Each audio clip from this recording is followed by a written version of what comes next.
الحمد لله وكفى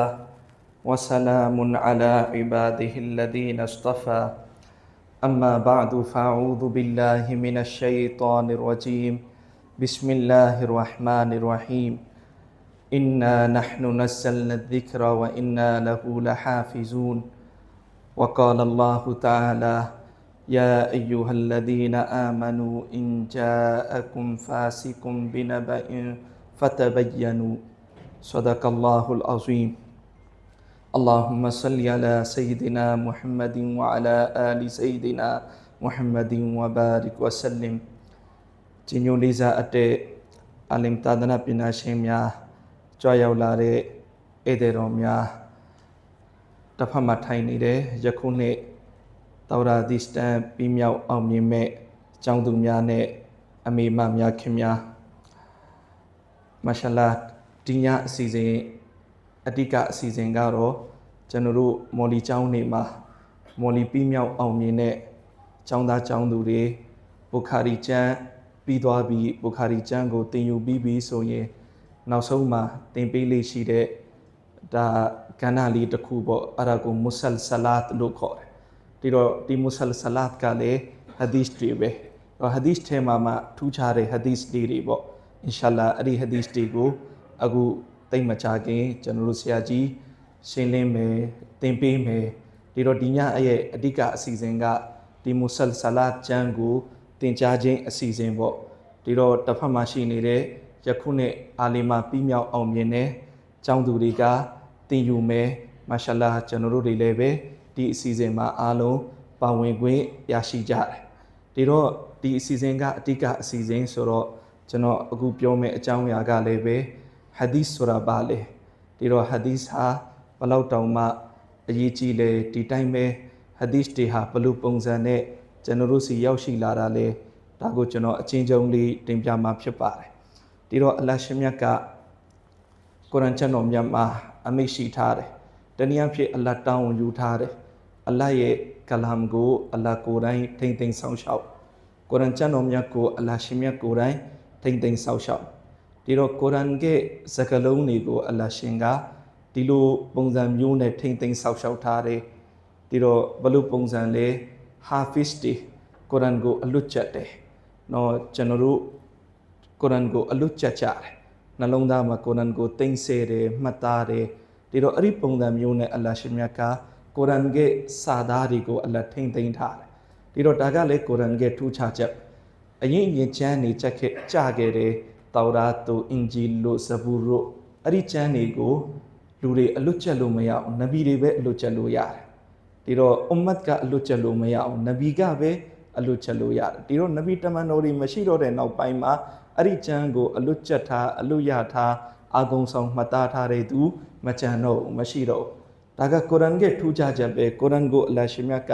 ကျွန်တော်တို့တာမန်သူတွေကိုလည်းပဲအလွတ်ကျက်နိုင်တဲ့တောဖီအလ္လာဟ်ပေးထားဒါကြောင့်ဒုနီယာမှာကုရ်အာန်ရဲ့စာအုပ်တအုပ်မှမရှိရင်လည်းပဲတော့မြောက်များစွာသောမွတ်စလမန်တွေမှာဟာဖစ်တွေအရေးအတွက်သိမ့်နဲ့တန်းနဲ့ချီပြီးရှိနေတယ်သူတို့ယင်ထဲမှာကုရ်အာန်ရှိနေတယ်ကုရ်အာန်တအုပ်လုံးကိုသူတို့အစဆုံးဖတ်ပြလိုက်လိမ့်မယ်အစဆုံးပြန်ပြီးတော့သူတို့သင်ပေးနိုင်တယ်ဒီတော့ကုရ်အာန်ရဲ့စာသားကိုအလ္လာဟ်ရှင်အဲ့ဒီလိုပုံစံမျိုးနဲ့ထိမ့်သိမ်းထားတယ်ကောင်းပြီကုရ်အာန်ကစာသားပဲ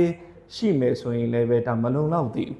ဘာလို့အလဲကုရ်အာန်ရဲ့အတိတ်ပဲအလိုသဘောလိုအပ်တယ်နော်လူတွေစာသားကြီးပဲအလို့ရတယ်အတိတ်ပဲမှန်မှန်ကန်နားမလည်ဘူးဆိုရင်လည်းပဲကုရ်အာန်အပေါ်မှာပြပြဝဝကျင့်သုံးနိုင်မှာမဟုတ်အဲ့ဒီအတွက်ကုရ်အာန်ရဲ့မှန်ကန်တဲ့အလိုသဘောအတိတ်ပဲကိုလည်းပဲ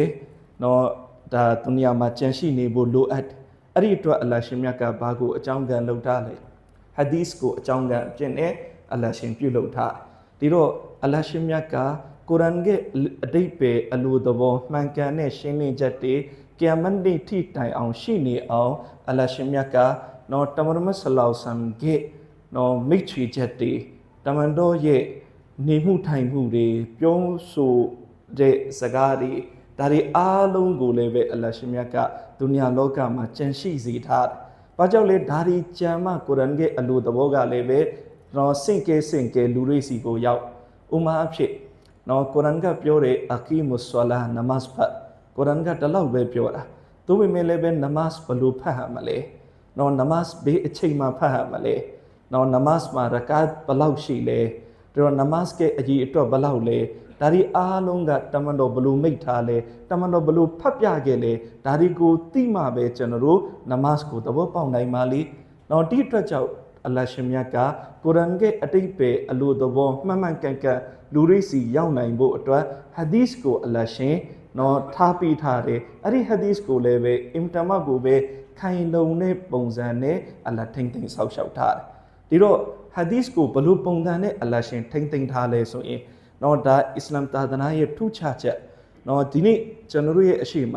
လူတစ်ယောက်ကပြောပြီးနော်တမန်တော်ဆလောဆာမိတ်တော်မူတယ်နော်ရှေ့မှာစာသားပေါ့တမန်တော်ဘာမိတ်တော်မူထားလဲဒီတော့အဲ့ဒီလူကဗျမ်းပါတာပြောလို့မရဘူးအဲ့ဒီလိုပြောဖို့အတွက်ဘာလို့အပ်လဲအဲ့ဒီစာသားဒီတမန်တော်တကယ်မိတ်ထားတာဖြစ်ကြောင်းစနတ်လိုအပ်တယ်စနတ်ဆိုတာဘာလဲနော်တမန်တော်ဒီစာသားကိုမိတ်တာဘယ်သူကြားခဲ့လဲအဲ့ဒီကြားခဲ့တဲ့သူစီကနေနောက်ဘယ်သူကြားခဲ့လဲအဲ့ဒီကြားခဲ့တဲ့သူစီကနေနောက်ဘယ်သူကြားခဲ့လဲအဲ့ဒီလိုစင့်ကဲနောက်ဆုံးကျွန်တော်တို့အထိအဲ့ဒီစနတ်ရှိနေရ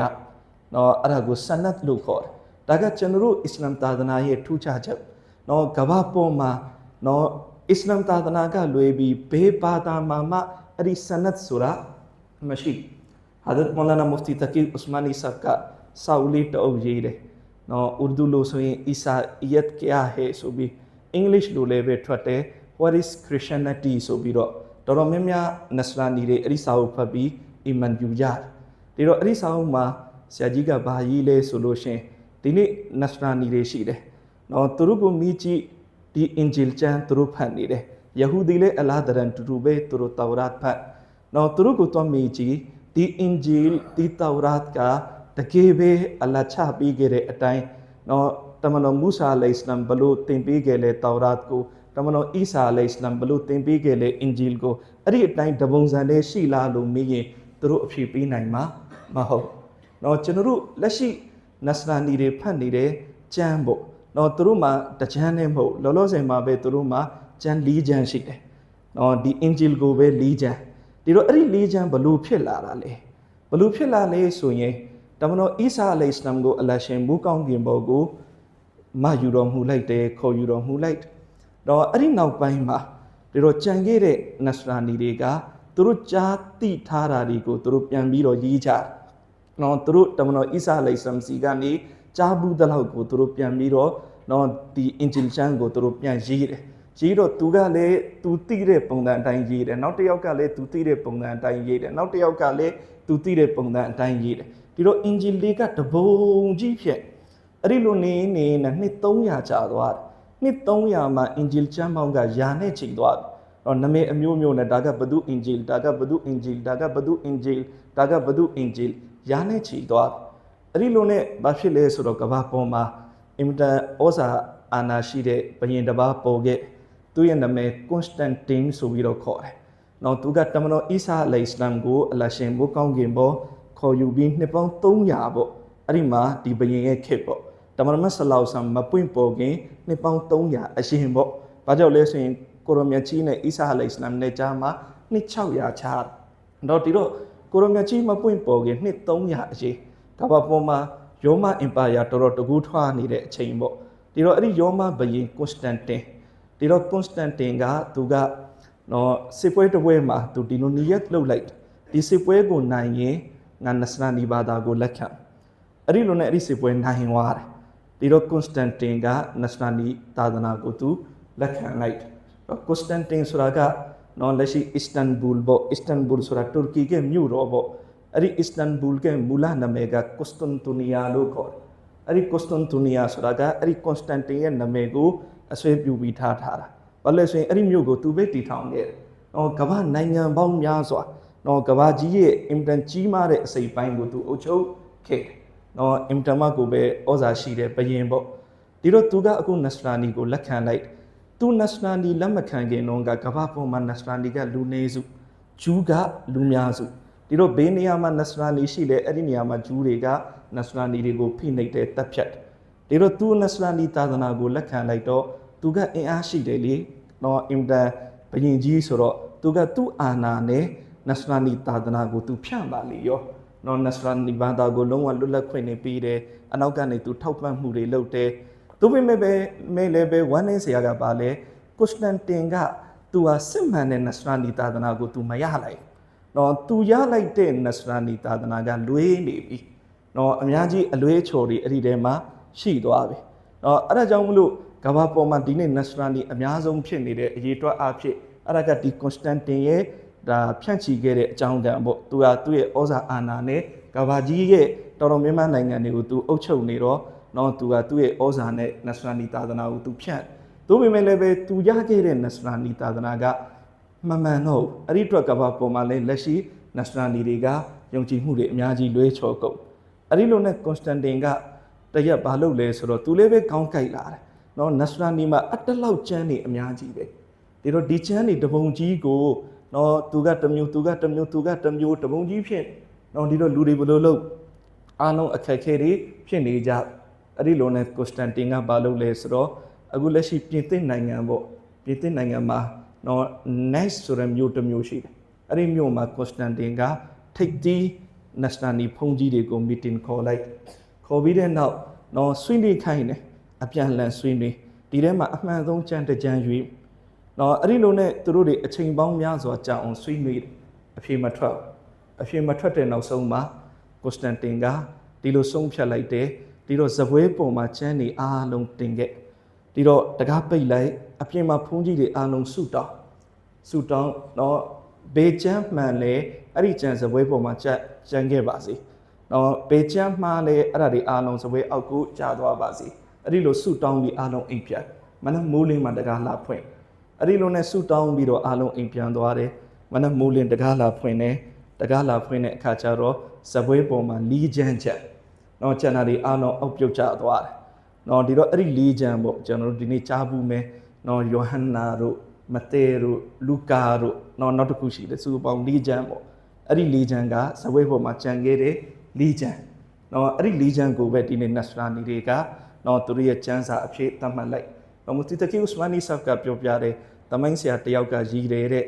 နော်ဒီတော့အဲ့ဒီလီးချမ်းကတော့ဇပွဲပေါ်မှာကျန်ခဲ့တာမှန်တယ်ဒါပေမဲ့လည်းပဲအဲ့ဒီနေ့ညကအဲ့ဒီအခန်းရဲ့တကားရဲ့တော့ကဘယ်သူမှရှိလဲဆိုတော့တမိုင်းမှာရှာမတွေ့ဘူးဖြစ်ဒါတော့ပြောမရဘူးပေါ့တကားတော့ကင်တဲ့သူကလီးချမ်းထားပြီးကျန်တာတွေသူပြစ်ချလိုက်တာလေဖြစ်နိုင်တယ်လိစာအတမေစီညီနောင်များခင်များနော်အဲ့ဒီလိုနဲ့နော်အဲ့ဒီလီးချမ်းမှာတော့မှနောက်ပိုင်းမှာနော်နစရာနီတွေကခင့်နဲ့အညီပြင်သေးတယ်နော်ဥမာဖြစ်နော်ဝတ်သားပေါ့ဝတ်သားဆိုတာကျွန်တော်တို့အစ္စလာမ်သာသနာမှာဟာရမ်ဖြစ်တယ်လို့နစရာနီမှာလည်းဟာရမ်ပဲဒါမှမဟုတ်အီဆာအလိုင်စလမ်လည်းပဲတားခဲ့ဝတ်သားစားတာကိုဒါမဲ့လည်းပဲလက်ရှိနစရာနီတွေဝတ်သားစားကြနော်သူတို့ဘာလို့စားလဲလို့မေးရင်နော်သူတို့ပြောလိုက်မယ်ဓမ္မဟောင်းမှာတော့ဝတ်သားကလုံးဝဟာရမ်ဒါပေမဲ့ဓမ္မသစ်မှာကျတော့ဝတ်သားကမဂရုလောက်ပဲဖြစ်တော့တယ်တော့ဆိုလိုတာကအဲ့ဒီလိုအချင်းအပြောင်းလေးတွေသူတို့လှုပ်လိုက်ကြဒီတော့ဘာလို့ဒီလိုတွေဖြစ်တာလဲပြန်ကြည့်မယ်ဆိုရင်သူတို့ရဲ့သာသနာမှာစနတ်မရှိတော့ဘာသာရေးကောင်းဆောင်တွေကနော်သူတို့လိုသူတို့နှစ်သက်သူတို့ပြင်ဆင်ပြောင်းလဲပြဋ္ဌာန်းလို့ရတယ်တော့အစ္စလာမ်သာသနာမှာကျတော့အဲ့ဒီလိုမဟုတ်နော်ကုရ်အာန်ကျမ်းတော်မြတ်ကလည်းပဲနော်တမန်တော်ဆလောဆမ်ဘလို့သင်ပေးခဲ့လေအလ္လာဟ်ဘလို့ချပေးခဲ့လေဒီတိုင်းပဲတမန်တော်ရဲ့မိတ်ဆွေချက်တွေအားလုံးကလည်းပဲစနတ်နဲ့တကွနော်အခုဒီအကြောင်းသူလေးတွေနော်ဘူခါရီမွတ်စလင်တီရမီဇီနဆာယီအစရှိတဲ့ကျမ်းတွေဖတ်ဘူခါရီမှာဟာဒီစ်ပေါင်း9000ကျော်ပါတယ်ဟာဒီစ်တပုတ်တိုင်းမှာစနတ်တွေပါတယ်တော့ဘူခါရီကိုဖွင့်ပြီးကြိုက်တဲ့စနတ်တွေထဲမှာပါတဲ့စင့်ပြန်သူကိုလက်ညှိုးထိုးလိုက်အဲ့ဒီစင့်ပြန်သူရဲ့ biography အသေးစိတ်မှတ်တမ်းတင်ထားပြီးသားတော့မှတ်တမ်းတင်နေဆိုတာလေရိုးရိုးတန်တန်မှတ်တမ်းတင်တာမဟုတ်တော့ဟာဒီစ်ပညာရှင်တွေရဲ့မှတ်တမ်းတင်မှုကတိတ်ကိုမှတော့ကျမ်းတယ်ပေါ့ကျွန်တော်တို့ခေတ်စကားနဲ့ပြောမယ်ဆိုရင်တော့အလီအီဘင်မဒီနီရာဟ်မတ်တူလာလိုင်ဆိုတာအီမမ်ဘူခါရီရဲ့ဆရာ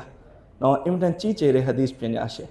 သူကွယ်လွန်တဲ့အချိန်မှာသူ့ရဲ့ဂျနာဇာကိုနော်ဒီခုံပေါ်မှာတင်ခဲ့တယ်အဲ့ဒီခုံမှာတမန်တော်ဆလောဆောင်ကိုတင်ပြီးတမန်တော်ဝါဖတ်ဖြစ်တော့ရေချိုးပြီးခဲ့တဲ့ခုံ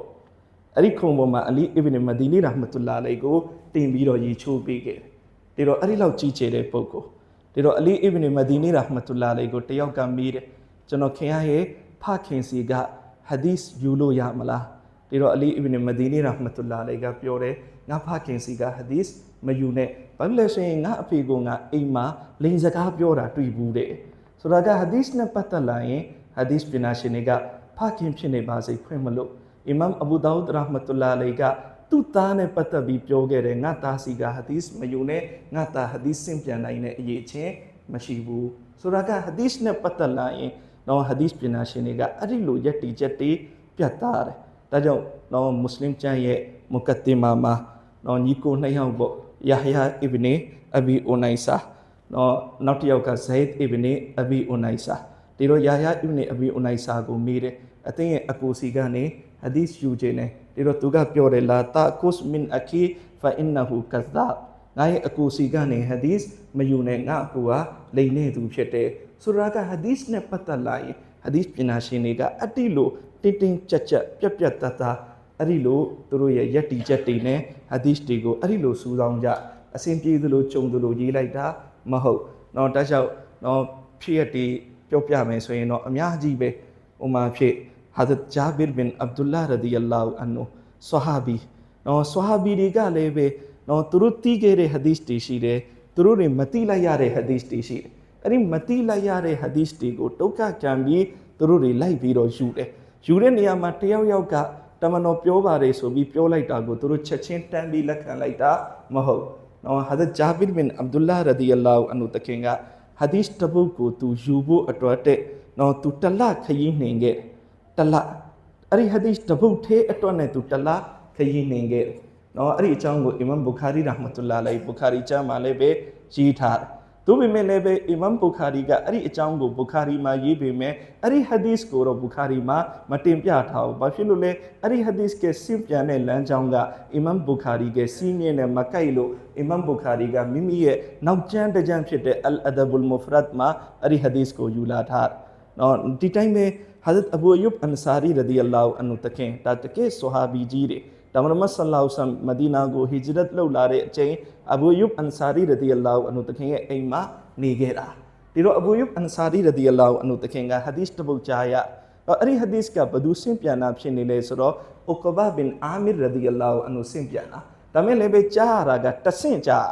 ဒီတော့အဘူအယုဘ်အန်ဆာရီရဒီယလ္လာဟူအန်ဟူတခင်ကအဲ့ဒီဟာဒီစ်ကိုဆင့်ပြန်တဲ့ဥကဘာဘင်အာမီရဒီယလ္လာဟူအန်ဟူတခင်စီကနေတိုက်ရိုက်ကြားခြင်းလို့ဘာလို့လဲဆိုရင်မဒီနာကနေအီဂျစ်မစ္စရကိုနော်ခရီးထွက်တယ်ဒီဟာဒီစ်တပုတ်သေးကိုနားထောင်ဖို့ဘာဖြစ်လို့လဲအဲ့ဒီဟာဒီစ်ကိုဆင့်ပြန်တဲ့ဥကဘာဘင်အာမီရဒီယလ္လာဟူအန်ဟူတခင်ကမစ္စရမှာရှိနေတာအီဂျစ်မှာရှိနေတာဒီတော့အဲ့ဒီဟာဒီစ်တပုတ်သေးအတွက်နေတဲ့အဘူအယုဘ်အန်ဆာရီရဒီယလ္လာဟူအန်ဟူတခင်ကမစ္စရကိုနော်ခရီးထွက်တယ်မဒီနာနေမစ္စရဘလောက်အဝေးကြီးလဲနော်ဟိုခေတ်ကကလအုတ်တင်နေသွားတာနော်ဟိုရောက်တယ်အဲ့ဒီဟာဒီစ်ကိုဥကဘာဘင်အာမီရဒီယလ္လာဟူအန်ဟူတခင်စီကနေနားထောင်ပြီးတော့နော်ချက်ချင်းပြန်ပြီးတော့လာလိုက်တယ်ဆိုတာကဟာဒီစ်ကိုအတိလို့စူဆောင်းတာနော်လွယ်လွယ်လေးပဲဟာတရားကိုပြောတယ်ဟာဒီစ်ဆိုပြီးရေးလိုက်တာမဟုတ်ဒီဟာဒီစ်ကစင့်ပြန်သူကဘာတူလဲအဲ့ဒီစင့်ပြန်သူဘယ်မှာနေလဲ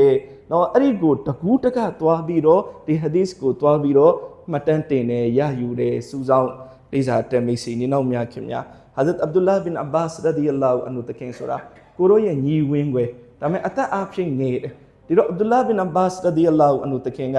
နော်ဟာဒီစ်တွေကိုလိုချင်တယ်နော်ဒီတော့ဟာဒီစ်တွေဆိုတာကဆွာဘာတွေနော်တချို့ဟာဒီစ်တွေကတချို့ဆွာဘာတွေကြားဘူးတယ်တချို့ဟာဒီစ်တွေကတချို့ဆွာဘာတွေကြားဘူးတယ်တော့မိမိမကြားဘူးသေးတဲ့ဟာဒီစ်တွေရှိတယ်အဲ့ဒီဟာဒီစ်တွေကိုလိုချင်တော့တမန်တော်ရဲ့ညီဝင်းွယ်ဖြစ်လင်ကစားနော်နောက်ထပ်ဆွာဟာဘာကြီးတွေရဲ့အိမ်ကိုသွားတယ်နော်အိမ်ရဲ့အဝမှာအဲ့လိုနိုင်နဲ့ခြီးပြီးတော့တကပောက်အဝမှာတိုင်ဆောင်ပြီးတော့ဟာဒီစ်တွေကိုအဲ့ဒီလိုမှတ်တမ်းတင်ပြီးတော့ယူတယ်ဒီတော့ဟာဒီစ်တွေကိုမှတ်တမ်းတင်တဲ့နေရာမှာလည်းပဲနော်ဒီဟာဒီစ်ပညာရှင်တွေကတတော်ကိုမှအင်မတန်ပြင်းထန်တဲ့စီကံနေနဲ့မှတ်တမ်းတင်တာနော်ဒီတိုင်းပဲမှတ်တမ်းတင်တဲ့နေရာမှာလည်းပဲဟာဒီစ်တပုတ်အတွက်ခရီးဘလောက်ထွက်ရမလဲထွက်လိုက်နော်ဟာဒီစ်ပညာရှင်ကြီးအဘူဟာတင်ရာဇီရာဟ်မတ်တူလာအလိုင်ဆိုတာရှိနော်သူကားတဲ့နော်ဟာဒီစ်တီကိုလိုက်ရှာရင်းနဲ့နော်ရှစ်နှစ်ဇက်တိုက်ခကြီးထွက်ခဲ့နော်ကျွန်တော်တို့ခကြီးတစ်ခု3-4ရက်ထွက်ရင်လူတစ်ယောက်ပင်ပန်းနော်တပတ်ဇက်တိုက်ခကြီးဆိုရင်ဘယ်လောက်ပင်ပန်းသွားပြီလဲဒါပေမဲ့ तू ဟာရှစ်နှစ်ဇက်တိုက်ခကြီးထွက်ခဲ့တယ်ရှစ်နှစ်ဇက်တိုက်နော်ရှစ်နှစ်ဇက်တိုက်ခကြီးထွက်ခဲ့ နော်လန်ခီမှာအများကြီးဒုက္ခတွေကြုံရနော်တစ်ခါသူတို့တွေဒီလောက်ထိဒုက္ခကြုံရတယ်စားစရာတောက်စရာမရှိတော့နော်သူနဲ့အတူအဘူဟာတင်ရာဇီရာဟ်မတ်တူလာလိုင်နဲ့အတူအဘူဇူဟဲမရဝဇီရာဟ်မတ်တူလာလိုင်အီမမ်နိုင်ရှာပူရီစုစုပေါင်း3ပါတူသွားတနေရာရောက်တယ်နော်စားစရာတောက်စရာဒီလောက်ပြက်လက်သွားတယ်အရင်ဆုံးအီမမ်နိုင်ရှာပူရီပြစ်လဲသွားတတိမိသွားပြီးတဲ့အခါမှာအဘူဇူဟဲမရဝဇီပြစ်လဲသွားတတိလက်သွားပြီးတဲ့အခါမှာအဘူဟာတင်ရာဇီပြစ်လဲသွားတတိလက်သွားတော့လမ်းတနေရာမှာခရီးသွားအုပ်စုတစုကရောက်လာတော့ဘာထင်လဲဆိုတော့အော်မွတ်ဆလမန်3ယောက်တည်သွားပြီထင်ပြီးတော့သူတို့ကိုတဖန်လုပ်ဖို့ဆိုပြီးတော့နော်ရီချိုးပြီးတယ်ကိုဆူရီချိုးပြီးတော့မှရီထိသွားတော့မှတယောက်ပြန်ပြီးတော့လှုပ်လာတယ်နော်မျက်လုံးတွေမျက်တောင်ခတ်ပြီးသတိဝင်လာတော့မှအော်သူတို့တည်သွားတာမဟုတ်တော့ပထမတော့လူတွေလန့်သွားတယ်ဟာတည်တဲ့သူဘလို့ပြန်ရှင်လာတာလေသူတို့ရှင်းပြတယ်မဟုတ်ကျွန်တော်တို့တည်နေတာမဟုတ်ကျွန်တော်တို့အစာအိစာပြတ်သွားလို့သတိမိကုန်ကြတာဆိုတော့ကအဲ့ဒီလိုဒုက္ခခံပြီးခရီးတွေတွက်ပြီးတော့ဘာကိုယူတာလဲဟာဒီစ်ကစင်ပြန်တဲ့သူတွေရဲ့ biography ကိုလိုက်ရှာတာနော် biography ကိုလိုက်ရှာတယ်ဒီစင်ပြန်တဲ့သူတွေစင်ပြန်တဲ့ hadith ကိုစင်ပြန်တဲ့သူတွေရဲ့အရေးအတွက်ဆိုတာနည်းနော်မဟုတ်အဲ့ဒီတယောက်တိုင်းသူတို့ဘယ်မှာမွေးလဲသူတို့ဘယ်မှာပညာသင်လဲသူတို့ရဲ့လူနေမှုဘဝပါလဲနော်သူတို့ဘလို့ဝမ်းရေးရှာဖွေခဲ့လဲသူတို့ရဲ့ကိုချင်းတရားပါလဲသူတို့ရဲ့ပြောဆိုဆက်ဆံမှုပါလဲသူတို့ရဲ့အပီးယူအယောင်းဝယ်ဘလို့ပုံစံရှိလဲနော်အဲ့ဒါတွေကိုလိုက်မှတ်တမ်းတင်အဲ့ဒီလိုမှတ်တမ်းတင်ဖို့အတွက်ခရီးတွေထွက်တာဒီတော့အဘူဟာတင်ရာဇီရာဟ်မတ်တူလာလိုင်ကသူ့ရဲ့တက်တန်းတစ်ခုလုံးအဲ့ဒီလိုနော်လိုက်ပြီးတော့ခရီးတွေထွက်ပြီးဟာဒီစ်စင်ပြန်တဲ့သူတွေကိုမှတ်တမ်းတင်အဲ့ဒါကိုကျွန်တော်တို့ဟာဒီစ်လောကမှာအစမိုင်ရီဂျာလို့ခေါ်တာပေါ့ဒီလိုနဲ့သူကအဲ့ဒီမှတ်တမ်းတွေအားလုံးကိုသူ့ရဲ့သားဖြစ်တဲ့သူအဗ်ဒူရဟ်မန်အီဘ်နအဘီဟာတင်ရာဇီကိုသူပြန်ပြီးတော့ပြီးခဲ့ဒီတော့အဗ်ဒူရဟ်မန်အီဘ်နအဘီဟာတင်ရာဇီကနော်သူကဘာလုပ်ခဲ့လဲဆိုတော့အဲ့ဒီမှတ်တမ်းတွေအားလုံးကိုစာအုပ်အဖြစ်နဲ့ရေးခဲ့တယ်အဲ့ဒီစာအုပ်ကအလ်ဂျရ်ဟူဝတ်တာဒီလ်ဆိုပြီးတော့စေတွေးရှိတယ်တလောက်အကြီးကြီးစေတွေအလ်ဂျရ်ဟူဝတ်တာဒီလ်ဆိုပြီးတော့တိတန့်နော်ဟာဒီစ်ကိုစင်ပြန်တဲ့သူတွေရဲ့ biography ကိုရေးထားတယ်တိတန့်စာအုပ်နော်ဒီတော့အခုကလေးတွေဖတ်နေတာចောင်းသူတွေဖတ်နေတာကဟာဒီစ်ကျမ်းနေနော်ဟာဒီစ်ကျမ်းတွေကတတ်တပိုင်းနော်ဟာဒီစ်ကျမ်းတွေမှာလာထားတဲ့ဟာဒီစ်ကိုစင်ပြန်တဲ့သူတွေက biography ကိုမှတ်တမ်းတင်တဲ့ကျမ်းတွေကတပိုင်းလေးစားတဲ့မိတ်ဆွေညီနောင်များခင်များနော်ဟာဒီစ်ပညာရှင်တွေဘလောက်ဒုက္ခခံလဲဆိုရင်ဘကီယူဒင်အဘ်နမုခလတ်ရာဟ်မတ်တူလာလိုင်ဆိုတာအန်ဒလုစ်ကနေနော်ဟိုစပိန်ဘက်ကနေပြီးတော့သူခရီးထွက်လာတယ်ဘဂ္ဂဒတ်ကိုနော်ဘဂ္ဂဒတ်ရောက်တယ်သူ့ရဲ့ရည်ရွယ်ချက်ကဘာလဲဘဂ္ဂဒတ်မှာအီမမ်အာမဒ်ဘင်ဟမ်ဘလ်ရာဟ်မတ်တူလာလိုင်ရှိဒီတော့အီမမ်အာမဒ်ဘင်ဟမ်ဘလ်ရာဟ်မတ်တူလာလိုင်စီမှာဟာဒီစ်တွေကိုသူသင်ယူဒါပေမဲ့ဝမ်းနည်းစရာပါလေသူရပ်ပေါင်းများစွာခရီးထွက်ပြီးလာတာဒါပေမဲ့ဘဂ္ဂဒတ်ရောက်တော့အီမမ်အာမဒ်ဘင်ဟမ်ဘလ်ကအိမ်မှာအကျေကျုပ်ချုပ်ခံထားအဲ့ဒီအချိန်အုပ်ချုပ်တဲ့သူကအီမမ်အာမဒ်ဘင်ဟမ်ဘလ်ရာဟ်မတ်တူလာလိုင်ကိုအတင်းအဓမ္မနော်ဓမ္မတတစ်ခုပေးခိုင်းတယ်အဲ့ဒါကိုအီမမ်အာမဒ်ဘင်ဟမ်ဘလ်လက်မခံတော့အီမမ်အာမဒ်ဘင်ဟမ်ဘလ်ကိုအကျေကျုပ်ချုပ်တာနော်အကျေကျုပ်ချုပ်ထားတယ်စီကံပါလေလုံးဝစာမတင်ရအဲ့ဒီလိုနဲ့သူရောက်လာတဲ့အချိန်အီမမ်အာမဒ်ဘင်ဟမ်ဘလ်ကအိမ်ကနေအပြင်ထွက်လို့မရအောင်စာတင်ခွင့်မရှိဒီတော့ဘကီယူဒင်မုခလတ်ရာဟ်မတ်တူလာလိုင်ကဘာလုပ်လဲဆိုတော့သူတော်လူလာတာသူတော်တောင်းတာတော့အီမမ်အာမဒ်ဘင်ဟမ်ဘလ်ရာဟ်မတ်တူလာအလိုင်ရဲ့အိမ်ကိုသူသွားပြီးတော့တကားခောက်တော့အီမမ်အာမဒ်ဘင်ဟမ်ဘလ်ရာဟ်မတ်တူလာလိုင်လာပြီးတော့တကားဖွင့်ပေးတယ်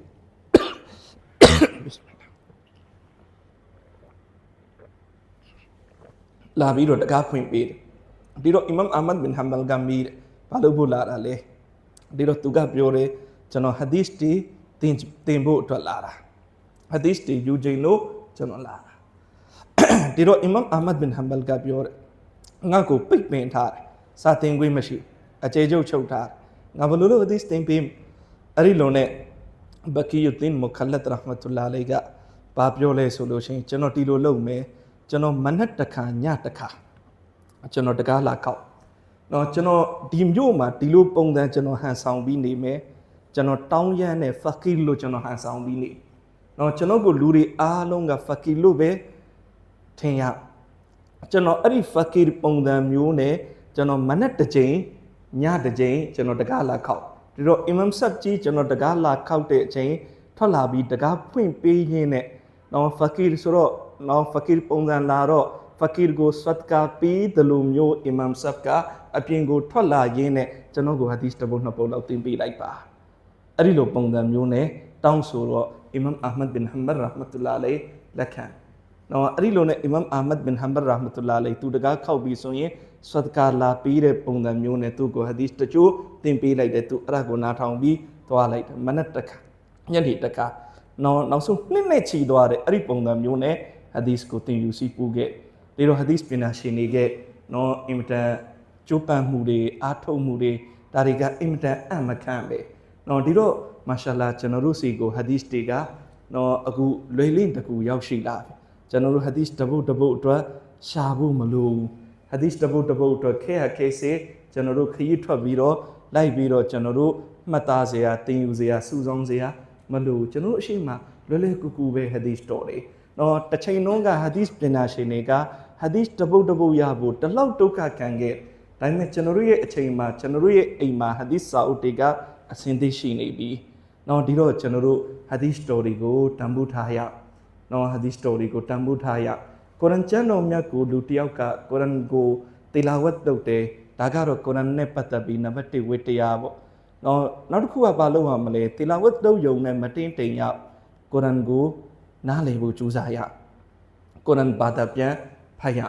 နော်ဘာသာပြန်ဆိုတဲ့နေရာမှာလည်းပဲမှန်ကန်တဲ့နော်စစ်မှန်တဲ့ခိုင်လုံတဲ့ခေတ်အခါရဲ့ယုံကြည်စိတ်ချရတဲ့ပညာရှင်တွေနော်ထောက်ခံထားတဲ့အဲ့ဒီလိုဘာသာပြန်အေကိုကျွန်တော်တို့ဖတ်ရဒါက language အသီးသီးမှာရှိတယ်မြန်မာဘာသာနဲ့လည်းပဲကျွန်တော်တို့ဘာသာပြန်နေရှိတယ်ဒီတိုင်းပဲထိုင်းဘာသာနဲ့လည်းပဲရှိမှာပဲနော်ဒီတော့ကုရ်အာန်ကိုဘာသာပြန်ဖတ်ကုရ်အာန်ဘာသာပြန်ဖတ်ပြီးဆိုရင်ကျွန်တော်တို့တွေ့ရလိမ့်မယ်ကုရ်အာန်ရဲ့ဘာသာပြန်အဲ့ဒီအောက်ကရှင်းလင်းချက်တွေထဲမှာနော်အဲ့ဒီရှင်းလင်းချက်တွေဟာဟာဒီစ်တော်တွေကိုကိုးကားပြီးရှင်းလင်းလာနော်ကုရ်အာန်ကိုဒီတိုင်းနော်ကိုယ်သဘောနဲ့ကိုရှင်းလင်းတာမဟုတ်ကုရ်အာန်ကိုရှင်းလင်းတဲ့နေရာမှာဒီအာယတ်ကဘာကိုရည်ညွှန်းနေလားလဲနော်ဒီစကားလုံးရဲ့အလိုသဘောကဘာလဲဒါတွေကဟာဒီစ်တော်တွေကိုကိုးကားပြီးရှင်းလင်းတာပဲဒါကြောင့်နော်ကုရ်အာန်နဲ့ဟာဒီစ်ဆိုတာခွာလို့မရဘူးခွဲလို့မရဘူးနော်ဟာကုရ်အာန်ကိုပဲလေ့လာဟာဒီစ်ကိုဖယ်ထုတ်ထားလိုက်ဘယ်နည်းနဲ့မှအဲ့ဒီလိုလုပ်လို့မရကုရ်အာန်ကိုလေ့လာဖို့ဟာဒီစ်ကလိုအပ်တယ်နောက်ဒီတော့ကျွန်တော်တို့ကုရ်အာန်ကျမ်းတော်မြတ်ကဘာသာပြန်ဖတ်ပါကုရ်အာန်ကျမ်းတော်မြတ်ကရှင်းလင်းချက်တွေဖတ်ပါလူတယောက်တူ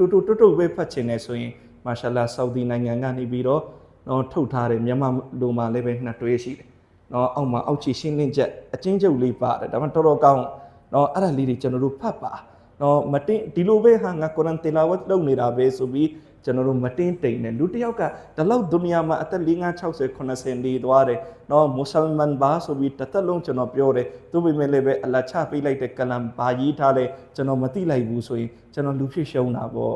့နော်ဒီတော့ကုရ်အာန်ကတီလာဝတ်လုပ်ဖို့ကဒါနံပါတ်1တောင်းဖို့နော်အဲ့ဒီနောက်ပိုင်းမှာကျွန်တော်ဘာလုပ်မလဲကုရ်အာန်ကိုသဘောပေါက်ဖို့နားလည်ဖို့ကြိုးစားမယ်ဒီစားတဲ့မိတ်ဆွေနေနောက်များခင်ဗျာနော်ထိုင်းလူလည်းရှိတယ်နော်ဆော်ဒီကထုတ်တဲ့အဲ့ဒီဘာသာပြန်တွေကဘာသာစကားအသီးသီးနဲ့ရှိတယ်နော်ထိုင်းလိုလည်းပဲရှိတယ်အင်္ဂလိပ်လိုလည်းပဲရှိတယ်ဥရဒူလိုလည်းပဲရှိတယ်အချင်းချင်းလောက်လေ့လာခြင်းနဲ့ဆိုရင်ဒီစာအုပ်အင်တာမကိုပဲကောင်းနော်အခြေတဝင်းလေ့လာခြင်းနဲ့ဆိုရင်လည်းပဲလွယ်လေးပဲ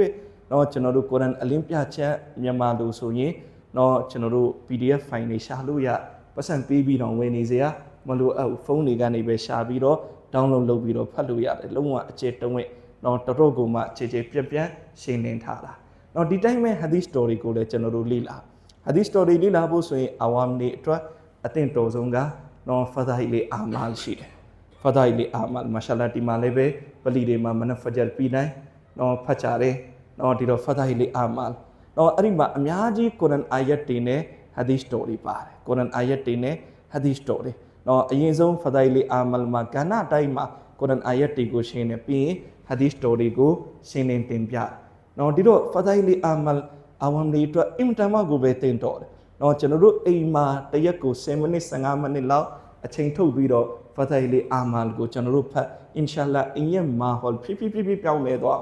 နော်အိမ်မှာနမတ်မဖတ်တဲ့သူတွေနမတ်ဖတ်လာလိမ့်နော်ကုရ်အာန်တီလာဝတ်မလုပ်ဖြစ်တဲ့အိမ်ကုရ်အာန်တီလာဝတ်လုပ်ဖြစ်သွားဖဒါအီလ်အာမာလ်မှာတလောက်အဆရရှိတယ်နော်ဖဒါအီလ်အာမာလ်ကနမတ်ကနာဖတ်လိုက်ရင်လုံးဝနမတ်ကိုဆွေးနွေးသွားဆတ်ကာရဲ့အကြောင်းဖတ်လိုက်ရင်လုံးဝရရောခြင်းနဲ့စိတ်တွေဖြစ်သွားတီလာဝတ်ကအကြောင်းဖတ်လိုက်ရင်လုံးဝကုရ်အာန်တီလာဝတ်လုပ်တာကို ခုံမြင်သွားရူဇာရဲ့အကြောင်းဖတ်လိုက်ရင်လုံးဝရူဇာထားရတာကိုနှစ်သက်သွား